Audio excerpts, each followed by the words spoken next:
Hey guys, welcome back to Wrestling News 365. Hope everyone is doing very well. As always, there is a ton of news stories to get into today. So let's start off talking about AEW, and arguably this is AEW's biggest week of its short history, of its fledgling history as a promotion. Of course, you have Friday night AEW Rampage, the first dance. It is the biggest crowd ever to attend an AEW event. That's going to change, of course, in September with the Grand Slam edition of Dynamite in Arthur Ashe Stadium in New York. But it's a big event, not only because it's in the United Center, not only because it's the second ever episode of Rampage, but it also is a huge week for AEW because it is going to feature the debut, or the reported debut at least, of former WWE Champion and WWE Superstar CM Punk. The first time we're going to see CM Punk standing in a wrestling ring since 2014, since he last had that match at the Royal Rumble in 2014. Punk is going to become All Elite on Friday.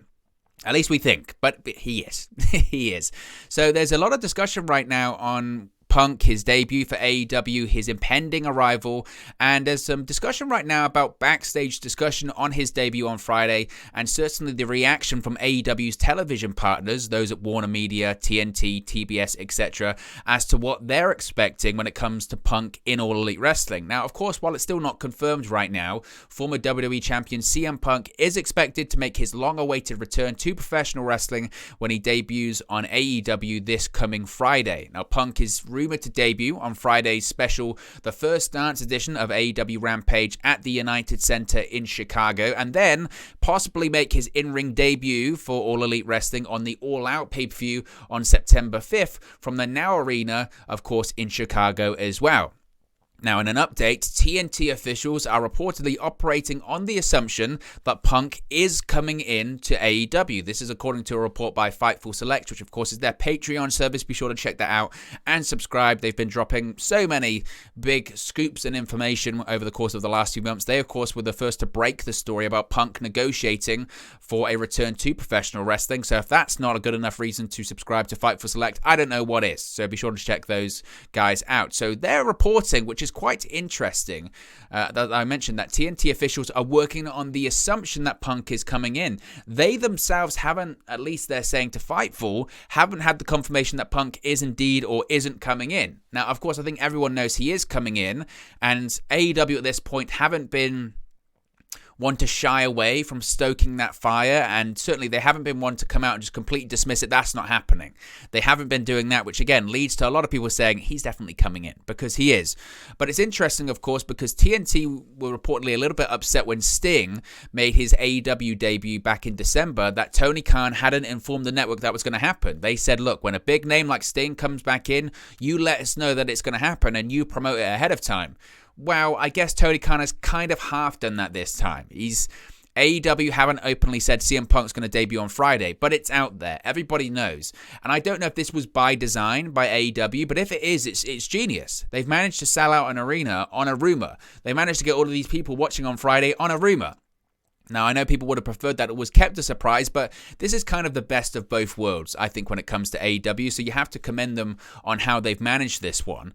Now, it was noted in this report also that sources with Warner Media and TNT have spoke of the excitement surrounding a Punk debut, and also said that Punk will have their promotional machine behind them when he does return to professional wrestling with AEW. TNT and Warner Media officials are both said to be, quote, very aware of Punk's planned debut, and the same employees noted that many with the networks were impressed with AEW running 4 shows in the same market over a period of just a few weeks and selling the way that they have. One TNT source was also excited about Punk's debut being tied with the United Center and the NBA Chicago Bulls and the city of Chicago itself. Of course, that does tie in very, very nicely, of course, because TNT has the NBA too. So there's lots of crossover there. And as I mentioned just a second ago, I think in reality, look, AEW have managed this very, very well. I know people would have preferred that you just have that Rampage in Chicago and Punk then comes out. That's one thing, but you have to factor in realistically, let's be honest here, realistically, would AEW have been able to sell out the United Center or sell as many tickets as they've sold, put it that way instead, at the United Center had this Punk news not leaked out? I think the answer is no. I think the answer is no. For a 1 hour show, a Rampage on a Friday, a new show, so close to All Out and that week of All Out shows too, would they have been able to sell out Chicago, the United Center? I think the answer is no. So I think AEW have handled it the right way. They've kept the crowd happy by not completely spoiling a surprise and letting us know what to think, but still being in the dark with quite a lot of it. They've kept TNT and Warner Media happy because they've let them kind of know, look, this is going to happen, but we haven't fully announced it as well. We've managed to sell out the arena, and we're going to have high ratings as people are going to be interested in seeing Punk make his debut on Friday as well. So I think they've handled it very, very well. And again, TNT know, Warner Media know that they've been very good at promoting AEW. There's certainly back in the day when it was TNA Impact and TNA Wrestling, one of the big criticisms is that maybe Spike wasn't very good at promoting TNA. Certainly were very good at funding TNA because they gave them a lot of money for big contracts like Kurt Angle, Sting, Hulk Hogan. They were all paid for by Spike TV. But when it came to the promotion, 50-50. It wasn't as good. Whereas TNT, Warner Media are firmly behind All Elite Wrestling and they're very good at promoting it. Last week you had a billboard of Rampage in New York City hyping up the premiere episode. So with CM Punk coming into AEW, they're going to be promoting the hell out of it when he officially comes, when he makes his appearance on Friday. So that's very exciting. Now, of course, last night was the last episode of Dynamite before Rampage on Friday night, before Punk's debut with the company, and there was a CM Punk reference on the show by AEW World Champion Kenny Omega. Now, you might not be able to see it very clearly right there, but Kenny Omega did have another CM Punk reference on Dynamite last night. During the AEW World Tag Team Championship match between the Young Bucks and Jurassic Express, Omega made his way out to the ring to help his members of the Elite. Now, Omega was sporting a chick magnet shirt, which is what the CM in CM Punk actually stands for. Now, back in 2018, CM Punk had to take the stand in his defamation lawsuit against WWE senior ringside physician Chris Amon, and under oath, he had to tell the court what the letter stood for.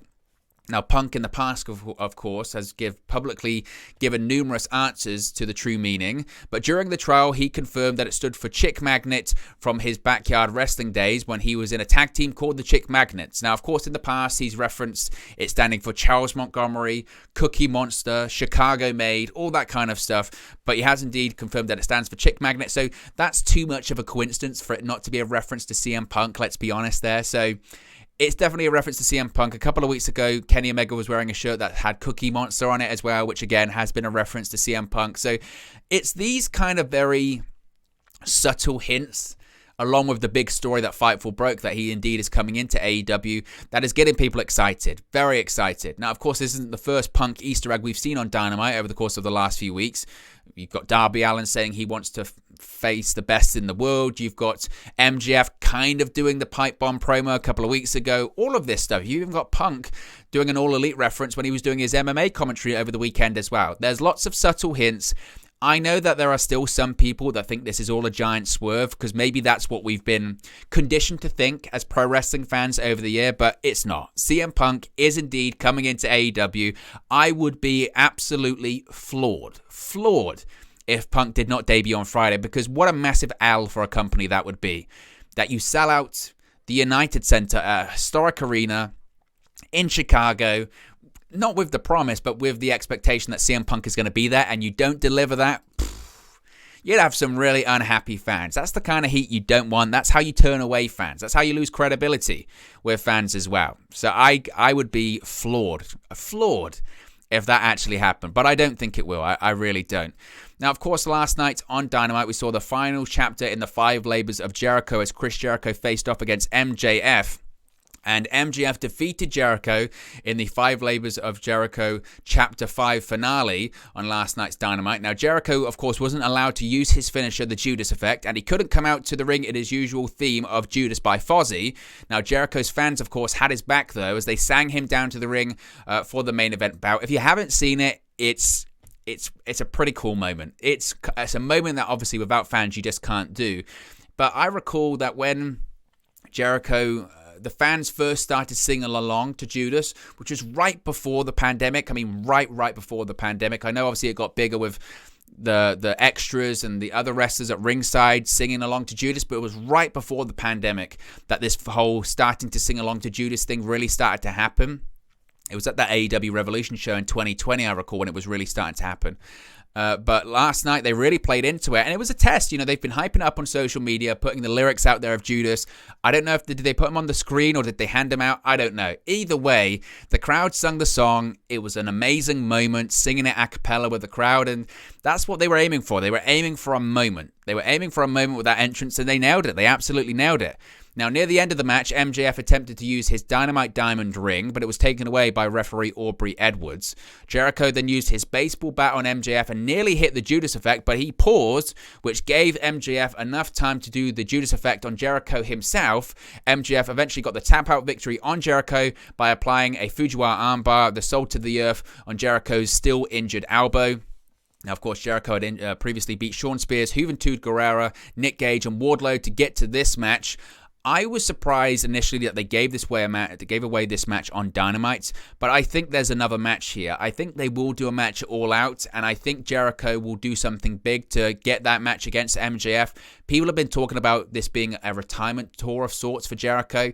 I don't know if I buy into that. I think Jericho will still want to work into this next contract. I know his contract with AEW does come up next year, but he'll re-sign. He might not be wrestling as many matches. He might be transitioning into commentary like he does on Rampage, screaming on commentary on Rampage, which I think he needs to dial down. But I don't think he's retiring. I would find that strange. He might be taking time off. He might be going on tour with Fozzy. That's definitely a possibility. But as far as retiring, you know, I just don't see it. I just don't see him retiring yet. And I might be wrong. You can clip this in a couple of weeks and be, oh, and you were massively wrong, and I'll hold my hands up if I'm wrong. But I don't see that to be the case. I think this has always been leading to a career match at All Out. And I think they will do another match at All Out, and I think it will be Jericho MJF. If Jericho loses, he has to retire.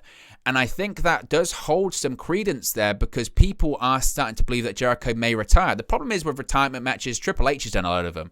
Like at WrestleMania 35 against Batista or WrestleMania 29 against Brock Lesnar. If you lose, you're going to retire. And I don't think anyone truly bought into that he was going to retire because it wasn't the right time. People can buy into Jericho retiring because it does feel a little bit like the right time. And this whole 5 Labors of Jericho thing has felt like a bit of a retirement tour.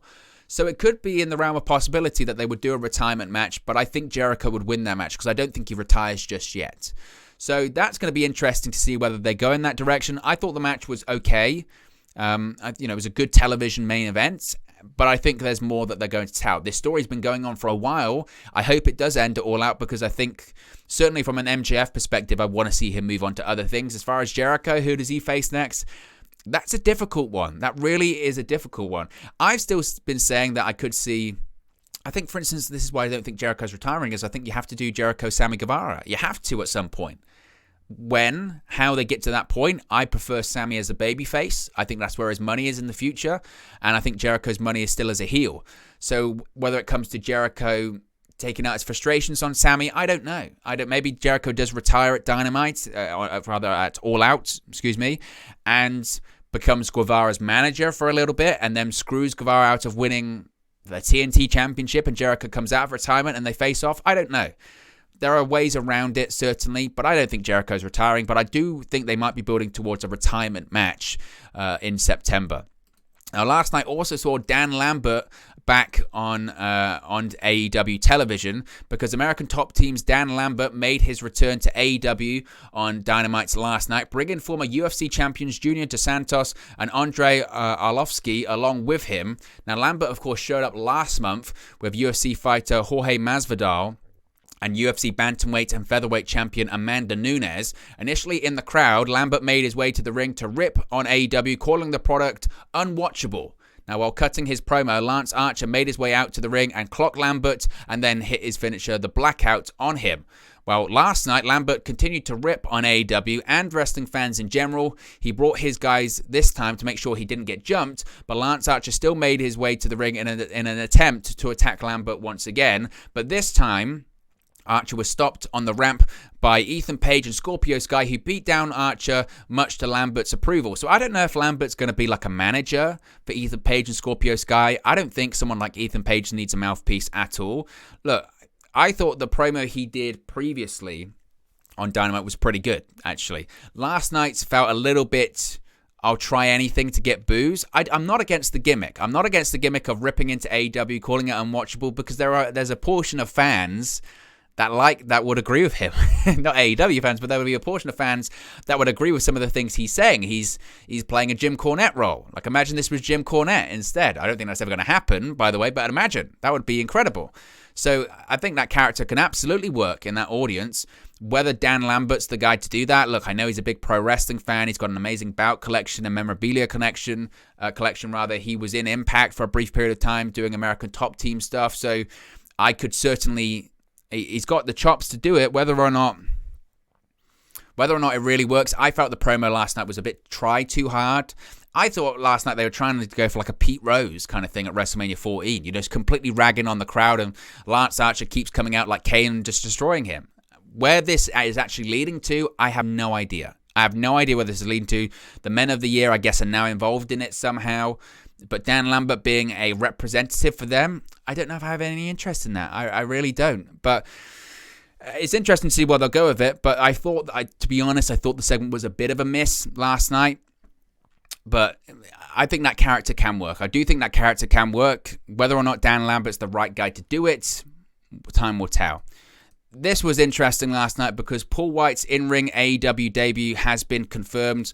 Paul Wight versus QT Marshall, yes, is now official for All Out on September 5th at the Now Arena in Chicago. Now, last week a feud was teased after the Factory took down Tony Schiavone's son Chris. Tony was originally in the ring to receive an apology for getting coffee dumped on his head by Marshall in a previous interview several weeks prior. And then Wight came out to the ring to clear out the Factory, even hitting a chokeslam on Aaron Solo. While last night QT tried to embarrass Wight about needing multiple hip surgeries to get back into a normal life. But Wight let Marshall know he's got a match at All Out, and it's against him. So that match has been confirmed for the show. Look, I'm not against Paul Wight wrestling in AEW. We knew that was going to happen, and I think there is still money, obviously, to be made in having Paul Wight as a wrestler on the show. There is no need to see him wrestling every single week, of course. And that even goes back to in his prime, to be honest with you, because he's a giant. He should be protected. He should be an attraction. Paul Wight's opening match being against QT Marshall on a big show like All Out does absolutely nothing for me. Absolutely nothing. This feud does absolutely nothing for me. I know they've been teasing it for ages on Dark Elevation, that Wight's got an issue of QT Marshall, all that kind of stuff, but it does nothing for me. The only way that this could be at least redeemable, and I think this is the direction that they will go in at All Out, is that QT Marshall gets zero offense in, and Paul Wight just absolutely destroys him in maybe 30 seconds. Maybe even less than that. Chokeslam, punch in the face, 1, 2, 3, done. Get out of there. Because QT Marshall, no disrespect against the guy, they have tried, and I get that he's Cody's friend, and he has the Nightmare Factory, and he helps talent behind the scenes, but I have no interest in seeing him on the screen. Even the Factory gimmick, when they did that stable, I went, who cares? When he was having his matches against Cody Rhodes, I get he's Cody's friend, but who cares? Nobody cares. It feels like a weird nepotism of, I've got to get my best friend on the show, and QT Marshall has a faction, and he's got the Factory and all that kind of stuff, but who cares? And the answer is nobody. Nobody cares. So the only way this is redeemable is that Paul Wight destroys him in about 5 seconds. Otherwise, I have no interest at all, especially on a show like All Out. If this was on Dynamite or this was on Rampage, all right, it's TV. But All Out, one of your 4 pay-per-views of the year, arguably your biggest show of the year, no way. No way. It does absolutely nothing for me. Absolutely nothing. Unless he beats him in 5 seconds. But it was just kind of, you've got a match at All Out against me. Great. That's what it felt like. It really did feel like great. Now, as I mentioned, Friday's Rampage is the first dance, which is scheduled to feature, we assume, the rumored debut of CM Punk. Friday's Rampage, the first dance, goes down in the United Center in Chicago, where it's expected CM Punk will make his debut for the company. During last night's Dynamite, a lineup for the show was also announced, including Private Party versus Jurassic Express in the AEW World Tag Team Championship Eliminator Tournament. The winner of the 4-team tournament, also featuring, of course, the Lucha Brothers and the Varsity Blondes, will face the Young Bucks for the Tag Team Championships inside a steel cage at AEW All Out. I think it's going to be the Lucha Brothers. I think it's going to be the Lucha Bros versus the Young Bucks inside the cage, which I think the Young Bucks will win. And then I think we're probably going to get the Young Bucks dropping the championships to Santana and Ortiz at the Grand Slam edition of Dynamite. That might not be the case, but I think that's probably the direction they're going to go when it comes to that one. But other matches announced for the show include Jade Cargill versus Kiera Hogan. Of course, Kiera Hogan made her AEW debut this past Monday, on Dark Elevation. So it's a big spot for Kiera Hogan, but Jade Cargill is going to win that match. As I mentioned, we've got that tag team title eliminator tournament match, and we have a main event, which is Jon Moxley with Eddie Kingston versus Daniel Garcia with 2.0. What a spot for Daniel Garcia. He is in the main event of AEW Rampage at the United Center in Chicago on a show that's going to feature the debut of CM Punk. Not bad, not bad. The biggest thing now is obviously going to be, what is the main event of that show? Is the main event of that show Moxley Garcia, or is the main event Punk showing up? What is going to be the closing segment? Are you going to have Punk open the show, or are you going to have Moxley and Garcia open the show? Personally, I would have Punk open the show and go as long as he wants. And if matches get cut, they get cut. Sorry, it happens. I don't know if that's going to be the case. I don't know if they draw it out. Personally, if it was me, I would have the Rampage graphics going and then just cut out and then just have Punk walk out and just say, there's a microphone, do what you want to do. But how they're going to book that, that's a question for another time. We'll be doing a watch-along live on Friday for Rampage, and we'll be doing a post-show. Then we'll be doing a watch-along for SummerSlam and a post-show Saturday, and we'll be doing a watch-along and a post-show Sunday for TakeOver 36. It's a busy weekend, guys, and I absolutely love it. But as always, guys, this is just one man's opinion. What are your thoughts on all these AEW news stories we've spoken about today? Let me know your thoughts in the comment section below. I'll do my best to respond and reply to all of your comments. Really enjoy interacting with you guys, talking about AEW, Impact Wrestling, New Japan Pro Wrestling, WWE, all things pro wrestling here on the channel. So be sure to get involved in the community. Drop a comment below. All opinions are welcome. If you have enjoyed this video, please do smash a like on the like button too. Really does help us out here on YouTube. Go up the rankings and get into people's recommendation feeds if they haven't seen our videos previously. But most importantly, if you haven't already, please do subscribe to Wrestling News 365. You can do that by clicking the bottom right-hand corner of the screen right now. Or if you wait a few seconds, there'll be a subscribe button at the end of this video, along with another video for you to watch. Thank you very much for watching, listening, streaming, or have you come across this video today. And I'll speak to you again very, very soon. Hey guys, thank you for watching, listening, streaming, or however you come across this video today. Be sure to click on the video on the right there to watch our next video, or click the bottom there to subscribe, or the bottom right hand corner. Thank you very much, and I'll speak to you again very soon.